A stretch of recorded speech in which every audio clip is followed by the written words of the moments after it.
राष्ट्रपति रामचन्द्र पौडेलले फागुन 21 को चुनाव तलमाथि भए देश थप अनिश्चिततिर जाने जोखिम रहेको बताएका छन्। कांग्रेसले पर्साबाट प्रतिनिधि सभा र राष्ट्रिय सभा निर्वाचनका लागि उम्मेदवारहरूको नाम सिफारिस गरेको छ। नेपाली कम्युनिस्ट पार्टीका नेता वर्षमान पुनले प्रतिनिधि सभा विघटन भएको 6 महिनाभित्र अर्को संसद आउनुपर्ने संवैधानिक व्यवस्थाको ख्याल गर्न सरकारलाई सुझाव दिएका छन्। राष्ट्रिय प्रजातन्त्र पार्टीले विदेशमा रहेका नेपालीहरूको पैसा चाहिँ नेपाल आउन मिल्ने अनि भोट चाहिँ हाल्न किन नमिल्ने भनी प्रश्न उठाएको छ। प्रतिनिधि सभा निर्वाचनका लागि समानुपातिक बन्द सूची पेश गर्ने म्याद थप गर्न कांग्रेसले आग्रह गरेको छ। महेन्द्र यादवले समानुपातिक बन्द सूची बुझाउने समय अभाव हुने भएकाले केही समय थप गर्नुपर्ने बताएका छन्।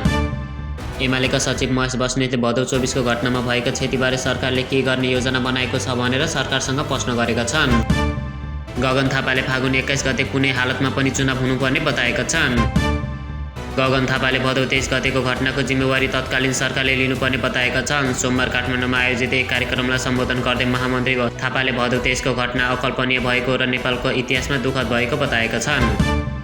कांग्रेसका महामन्त्री गगन थापाले 15औं महाधिवेशनमा सभापतिमा प्रतिस्पर्धा गर्ने घोषणा गरेका छन्।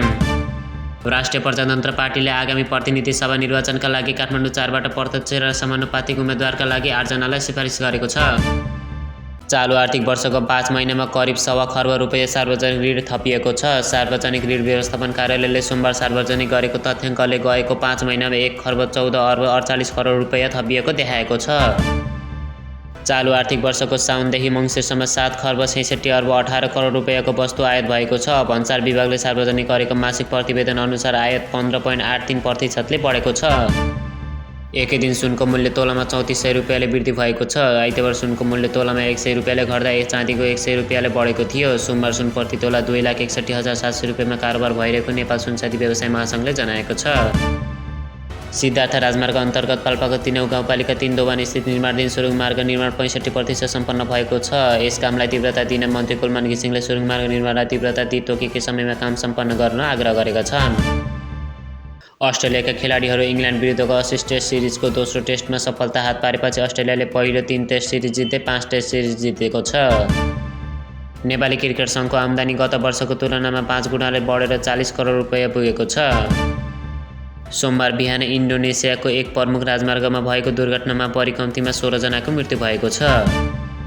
क्रेमलिनले युक्रेन, रुस र संयुक्त राज्य अमेरिका बीच त्रिपक्षीय वार्ता हुने कुरा अस्वीकार गरेको छ। युक्रेन द्वन्द्व अनन्तका लागि वार्ता गर्ने युक्रेन र युरोपका कूटनीतिज्ञहरूमा मायामा भेला भइसकेको अवस्थामा रुसको पछिल्लो यो भनाइले अन्यल सिर्जना गरेको छ। चुनावी तयारीमा रहेको बङ्गलादेशको राजनीतिक वातावरण युवा नेता शारिफ ओस्मान हादीको निधनले यतिबेला खलबलिएको छ।